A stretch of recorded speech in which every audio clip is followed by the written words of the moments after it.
Today is Friday, March 1st. We are now live with the latest in the crypto world. It's 9:30 a.m. in New York City, 2:30 p.m. in London, 11:30 p.m. in Tokyo, and 3:30 p.m. here in Malta. The total market valuation rose by nearly $20 billion in February. Sharp increases were often followed by long periods of extremely calm markets. The total market capitalization first plateaued slightly above the $110 billion level during the first week of the month. It then found support above the $120 billion mark for 10 days. Stability then finally formed around the $130 billion line after the last correction, and this is where the markets stand today. The cryptocurrency index, CCI 30, has remained above the 2,200 point level. The top 30 cryptocurrency indicator is up by slightly more than 3% so far this year, and it is virtually unchanged so far in March. The 30-day Bitcoin volatility index remained stable yesterday as it stands just slightly below the 3% mark. The 24-hour traded volume indicator rose towards the $30 billion level yesterday, but it has now retreated towards the $26 billion mark. The Bitcoin dominance indicator has remained close to the 52% level in these calm markets. The top 5 digital assets are mostly in the green. Bitcoin price movement has been relatively flat over the past 24 hours as it finds support above the $3,800 mark. Ether has been trading sideways and below the $140 price level. XRP is on a move higher as it rose above the 32-cent line. EOS has been mostly flat, seeing resistance near the $3.60 zone. A recent uptick puts the price of Litecoin at more than $47. The Coin 360 heat map indicates that both bullish and bearish sentiments are present on the market, and the top assets mostly show insignificant moves. According to the Token Spread website, the XMO exchange has the biggest buy and sell side difference for the Bitcoin dollar at 0.4%. The BitMEX and XMO exchanges have the biggest arbitrage of more than 3%. To wrap up this segment, we will look at some of the characteristics of the Chainlink network and its token. The project aims to connect smart contracts with data feeds, APIs, and payments. This is needed to connect smart contracts with real-world data. When smart contracts are connected to data input via a single node, it creates a single point of failure. The Chainlink solves this issue as it is a decentralized network where multiple nodes evaluate the data before it is executed, thus eliminating the single point of failure. The system operates with the help of the Link token, which is the currency paid to node operators. The altcoin surged to nearly $1.30 in early January of last year from the initial listing price of just 15 cents. As of today, however, the asset trades at slightly more than 43 cents. We will now review the performance of various cryptocurrency asset classes. We use the data from the Messari website, which groups cryptocurrencies in 5 major categories. The infrastructure group is up by less than 1%.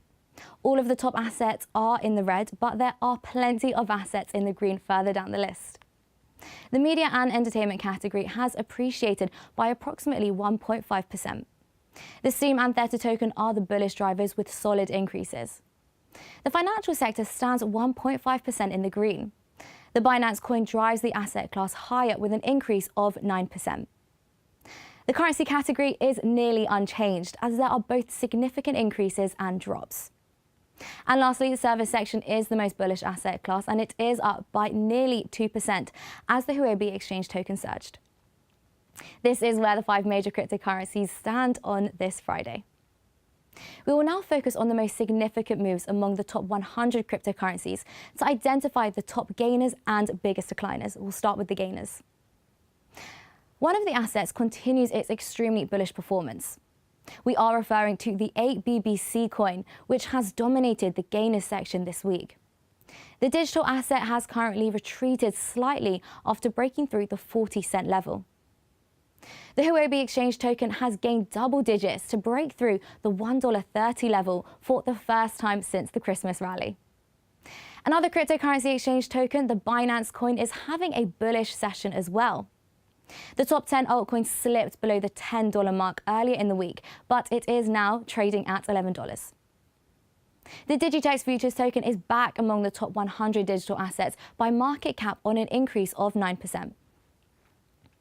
The Theta token has had a bullish week and it is up by more than 50% since Monday. We'll now move on to the decliners. The overall flat market movement reflects on the top decliner section, and there are no double-digit drops today. The past 7 days have been volatile for the Quant token. Its most recent decline of 6% puts the price at slightly less than $4.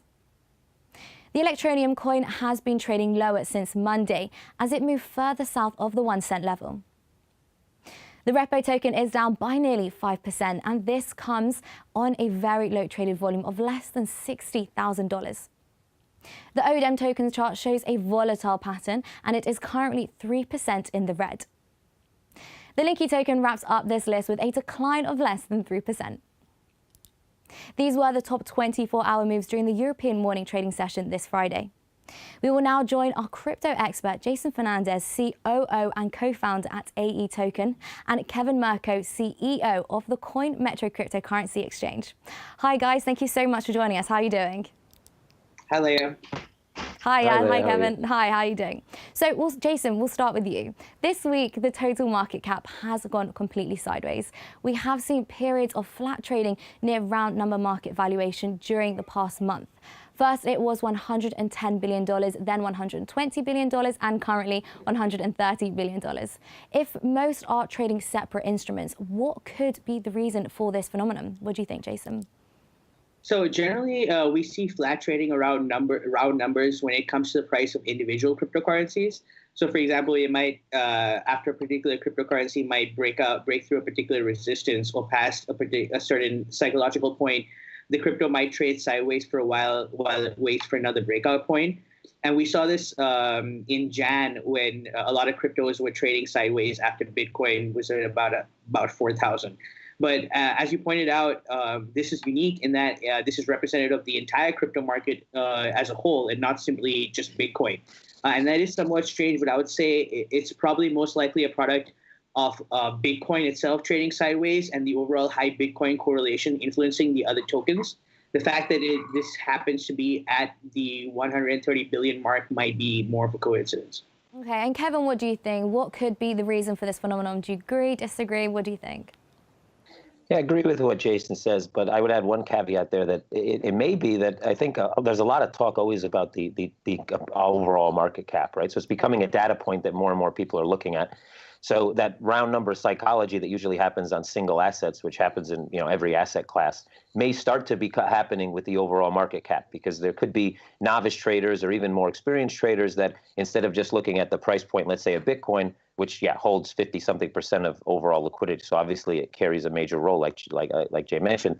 But they could also be looking at the overall market capitalization, saying, oh, we're about to hit 120, we're about to break to 130. Maybe I want to start selling. Maybe I want to reduce my position, because so it could simply be that same psychological aspect that applies to single assets is now also being applied to this data point, because it's mentioned so much in news and media and on different websites that traders frequent. Right, I see. And in all of last month, crypto capitalization has gained about $16 billion. This comes after a generally bearish January. So what would be the best way to describe the crypto performance so far this year? Jason, what do you think? So I would borrow a term from Norman Lamont in 91 and say that we're seeing green shoots in the crypto industry. Like Bitcoin is ending its first month in the green in quite a while. And major cryptos are trading sideways, sort of waiting for the next big piece of news to move the market. That could be bad news or good news, depending on how things work out. And though, we think of 4,000 as a nice round number for Bitcoin, it's not really any sort of significant psychological level. We're basically trading in the $3,000 to $5,000 range right now, and so we're basically in the halfway mark of sort of a broad range, and until we pass that, I don't think we're out of the woods yet. Right now, things are looking cautiously optimistic, I would say. Sure. And Kevin, how would you describe crypto performance so far this year? Yeah, I think you can, as the market matures, you can start to kind of correlate different asset classes into crypto and how they operate, right? So most asset classes, when you come into a new year, we'll start to see some slowdowns. They'll start to see different fluctuations than you normally see towards the end of the year. We're getting into tax season. There's a lot of things that can correlate into a run up or a slowdown. But yeah, I think Jason's definitely right when he talks about price points. So 5K is definitely a much more, let's say, psychological barrier than 4K is. What it shows us now is that, yeah, we've had a run up, but we still don't have enough buyers to reach 5K. So more than likely, we're going to have to see fluctuations at some point down to the downside to collect more buyers, right? So markets work by supply and demand. Every market works the same way, right? So if we're not moving up, and we're not moving down, it simply means that we're neutral. It means we have the same amount of buyers and sellers basically across the board, and we need to find more buyers to move up. So are people buying it over 4K? Probably not. Are they buying below? They certainly are. 5K, there's going to be a lot of people selling upwards to upwards. So it's really just a play back and forth between support and resistance and supply and demand levels until we cross that threshold. And I can see Jason agrees with you there. So the New York Times published a brief article yesterday revealing Facebook is about to launch their very own cryptocurrency. Sources close to negotiations said the social media giant has already established conversations with crypto exchanges for the listing of their coin. This will certainly have a huge impact on the market as well as mainstream adoption, right? Surely that's what we're going to see. What do you think, Jason? Yeah, I mean, certainly this will have a huge effect on mainstream adoption. So certainly more people are going to be using crypto. When you have these bigger players entering the market, they really help bringing a certain kind of legitimacy to the whole industry.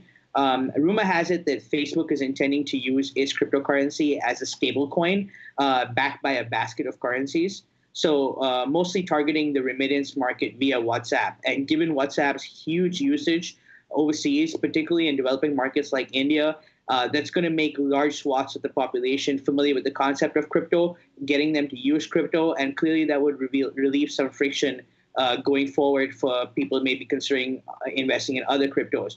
On the other hand, it is a stable coin, and there is a place in the market for the stable coin, but there's quite a few options out there. And stable coins mainly behave as sort of a place to park money without having to change it back and forth from crypto into fiat and back. And I don't know if, traders will not really be able to make money trading stable coins. So the overall direct impact will be minimum, I think. But I think the mass adoption, the fact that the education that it will bring in terms of like people, the average person using and being comfortable with crypto, I think that'll make a huge difference. Absolutely, I can definitely see that. And Kevin, what do you think? What's the effect going to be on the market if Facebook launches their new coin that they've confirmed they're going to do? Well, when we see we're going to see a lot of companies do this, right? Apple, Amazon, it doesn't make any sense for them not to do it. Tokenization is going to reduce fees. It's going to allow them to move cross borders more quickly. It's inevitable that it will happen. The question is does it make sense for Facebook to release a stable coin? I see really a payment token. That makes some sense. Remittance market, as Jay mentioned, also payment for their advertising, be able to pay maybe referral bonuses to people who refer them advertisers, stuff like that. That makes perfect sense. Stablecoin, I don't know if it makes so much sense, but again, it gets more eyes on the product, and really the key to mass, you've reached mass adoption when people are using a product or service without realizing that they're using it. So doing that on WhatsApp or Facebook, where somebody says, "Oh, I want to send 100 renminbi or 100 whatever rubles to a friend of mine on WhatsApp," and they just send 100 rubles, but the underlying payment infrastructure happens with the Facebook token.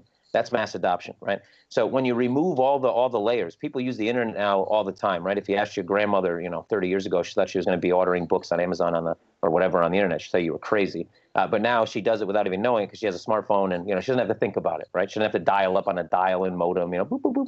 Everybody remembers that noise, right? So that's the key to mass adoption, and Facebook is definitely helping doing that. Now, if they do get listed on lots of exchanges with cross pairs to Bitcoin and let's say Ether, that can perhaps induce some additional volumes in the actual crypto market, which could actually have an impact on price. But it all depends on really what their MO is, what they're trying to accomplish here. And I think it's probably more selfish than helping the crypto market. So we'll have to see exactly how they list it, if it's a stable coin, if it's a payment token, et cetera. But I don't know what that's the details I've seen. I've seen the same rumors Jay has seen. I don't know if they're true yet. We'll have to see how it carries out over the next few weeks, I guess. Right, but definitely some very interesting things to look forward to. So a few days ago, we spoke about the JP Morgan cryptocurrency announcement. Now, the firm's CEO, Jamie Dimon, has said that the so-called JPM coin may soon be offered to all customers. So are we seeing a trend of major players diving into an industry they once harshly criticized? Is this the push the crypto market needs for the next bull run? Jason, what do you think? So I think we'll see this more and more coming from really large companies, especially those that were pains to mention that they thought blockchain was worthwhile, but that cryptocurrency was garbage. I've always thought that they're really two sides of the same coin. You can't really separate blockchain and crypto.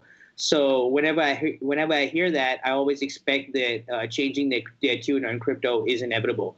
And I think JP Morgan coin basically misses the point of a crypto because it's a closed network and basically a walled garden in times where interoperability is key when you're talking about money transfer. But I think his announcement was probably to be expected because it's probably inevitable that after JPM tested internally, that it would open up to the general public. It remains to be seen though how JPM coin, like once that happens and how long that would take to happen and how that will end up influencing other players in the space vis-a-vis Ripple and other forms of money transfer. But like I said, I think ultimately you're going to have a lot of consolidation, particularly in this area. And JPM moves an enormous amount of money around on a daily basis. So that means that they basically already have a head start to some extent. And I think the move does basically mean that innovations are continuing to happen now that speculators have left, the hard work is starting. So I think that's a good sign. Okay, sure. And Kevin, where do you stand? What do you think this means? I know you did obviously mention that other major companies are moving into the space. So what about the JPM coin? Sure. Yeah. Well, JP Morgan was part of a consortium of banks, about 70 banks that mid 2018, I think, announced that they were looking into blockchain and crypto as a form of moving money across borders. So this is definitely not a surprise. The fact is that what we need to be careful of, to be honest, in the industry wide is that who leads the innovation is going to basically form what the true crypto market is in the years to come. And right now, just like in every market, look, when the VHS tape came out, we had Betamax, we had VHS. There's always going to be two companies that are two different standards, or three or four or five, multiple standards, and we have to figure out what the standard is. Now, if you have 70 banks working on a payment token for banks, who do you think they're going to choose to actually create that innovation? They're going to do it themselves, or are they going to rely on, let's say, something like Bitcoin, which has people mining it in their garage and basement? So the point is that I think that the market we see today is going to drastically change when it comes to the overall crypto market. That doesn't mean that Bitcoin won't be here in 10 years. It doesn't mean that it will be. What it does mean, though, is that crypto is here to stay in general. The blockchain and crypto, like Jason said, you can't separate the two, because if there was no such thing as Bitcoin, no one would be here talking about distributed ledger technology. There wouldn't be a channel to talk about it on because unfortunately it wouldn't pull at people's emotions as much as actually putting financial, the ability to make money in thin air, let's say, or mine cryptocurrency. All these things is what makes it interesting to the mass public. So I do think, as I already mentioned, as Jay mentioned as well, that we're going to see every single large company under the sun, whether it be for payroll, whether it be for payments, remittances, bonus structuring, selling their products, inter-company relations across borders, everyone's going to tokenize, because it doesn't make sense. It makes no sense not to. It reduces cost. It increases speed. It gets a lot of the human element out of mistakes and things like that happen in accounting, et cetera. It's going to happen. And JP Morgan and of course, Facebook leading the way here. So tokenization really is the future there. We are constantly reading on Twitter and news outlets that pretty bold Bitcoin predictions that the crypto will go to 20,000 and to 100,000 in the short term to medium term, and that it will reach $1 million in the long term. Is there any basis to believe this forecast, or is it just purely wishful thinking? Jason, what do you think? Wishful thinking, or can we actually reach this? So I think 20,000 to 100,000 in the short or medium term is probably wishful thinking. Maybe not so much 20,000, but certainly 100,000. I think that it is remotely possible in the sense. I mean, it's theoretically possible in the sense that there's limited supply of Bitcoin, and sooner or later, like we're going to hit that 21 million point.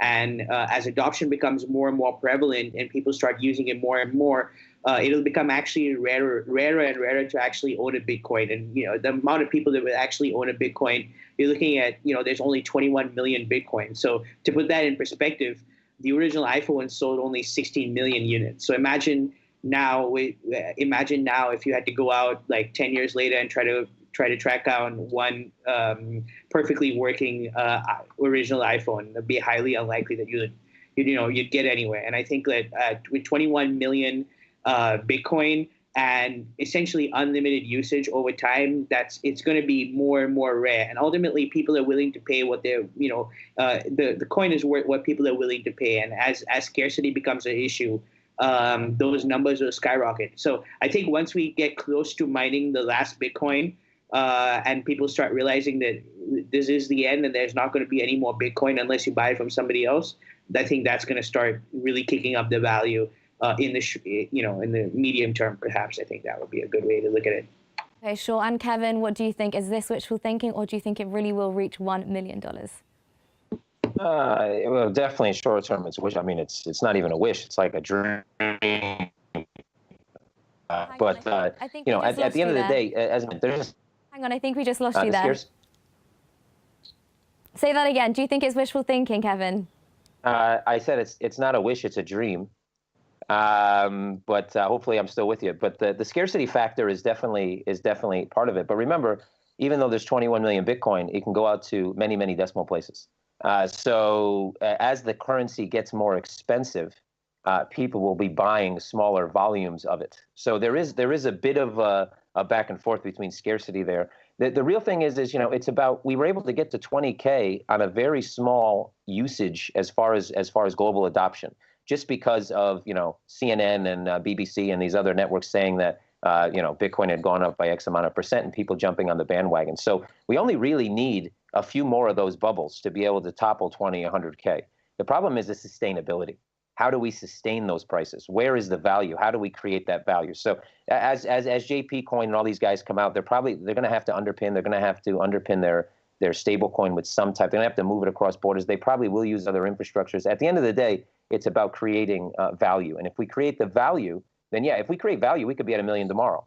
But the problem is we need to create the value first, create the bubble, get the more retail investors in, get the institutions on board. So it's about creating the value first. So short to medium term, 20K, 100K, I don't think so. I think we're going to be battling through 5 and then 7,500 and then 10,000 for probably the next year to 2 years before we actually start to see some type of real push, because it's going to take that, in my opinion, it's going to take that long to really start to see a lot of these big players come in and understand how they need to use Bitcoin, let's say, for liquidity, and how they're going to have to utilize current technologies, and that's going to create the use cases. Use cases creates adoption, creates more eyes on the space, and that pushes the price higher.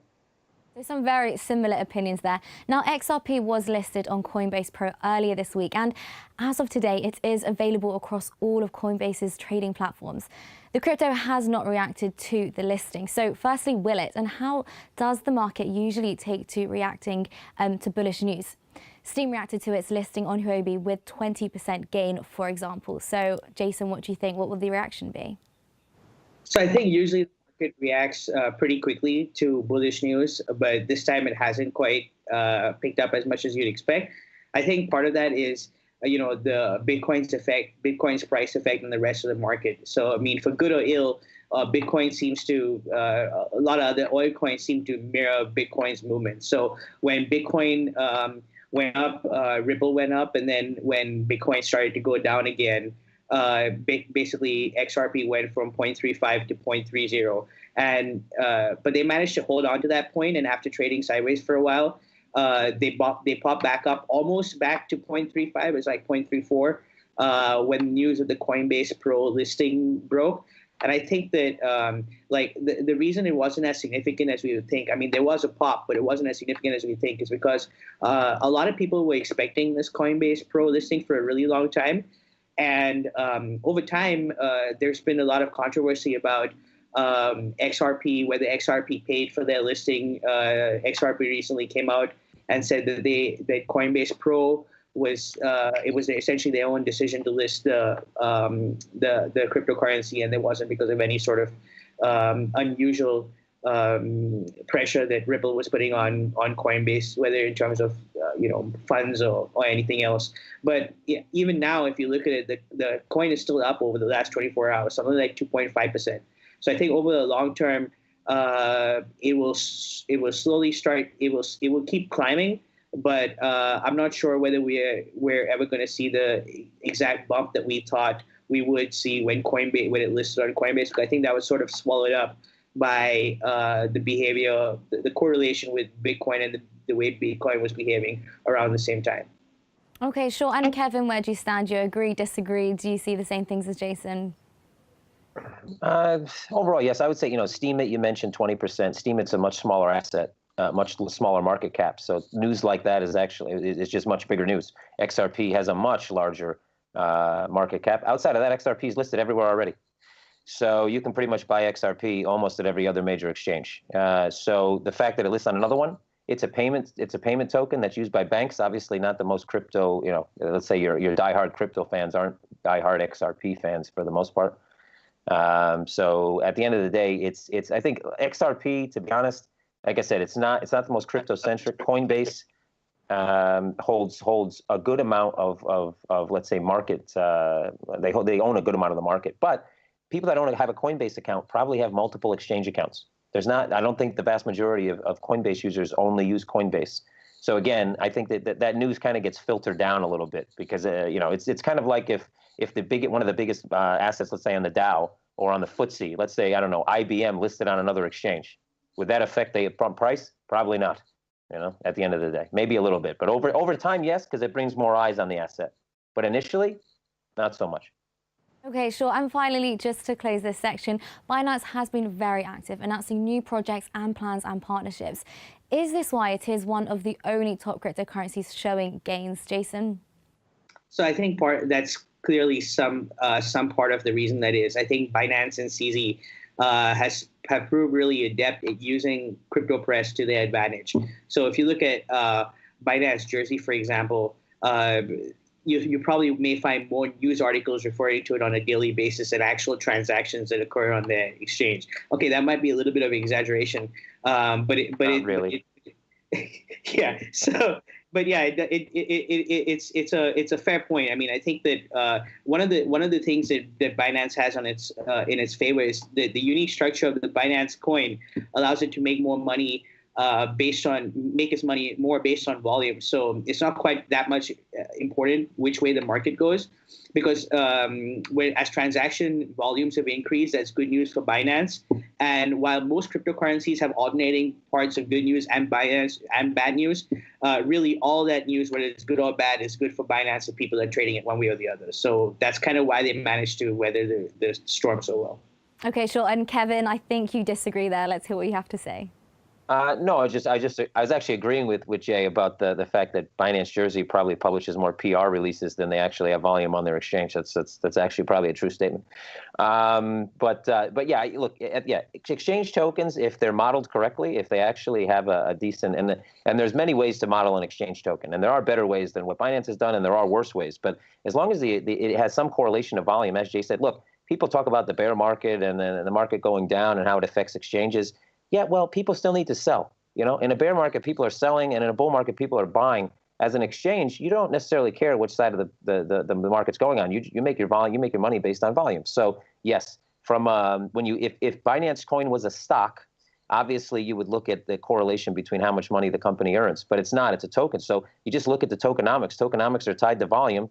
Binance still does volume. Tokens should be worth money. It's as simple as that. Okay, sure. Kevin, Jason, thank you so much. It's been a pleasure having both of you on the line with us today. Thank you. Thanks, Leah. Same to you, Leah. Thank you. Now, before we sign off, I have a last-minute update from my editorial staff regarding the crypto market.